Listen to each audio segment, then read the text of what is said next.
Kita lihat ada Salman bersiap, 3 pagar hidup sudah dibangun, angkat jauh langsung ke depan, berbahaya, hampir saja rupa-rupanya pemirsa.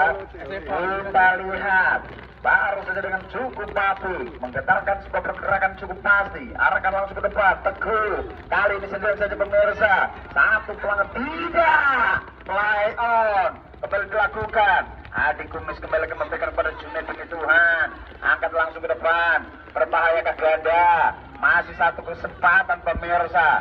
Kembali lagi api tiap kali pemirsa mencoba memberikan tekanan langsung pasti ke depan, disapu dengan cukup api ke rumah banyak berpenonton. Good, kembali lagi kita lihat, kita tunggu para pemirsa sedang olahraga, dorongan demi dorongan dilakukan. Arahkan langsung ke tengah, Velos Blue duel kembali lagi dimenangkan oleh PSB sore hari berpenonton.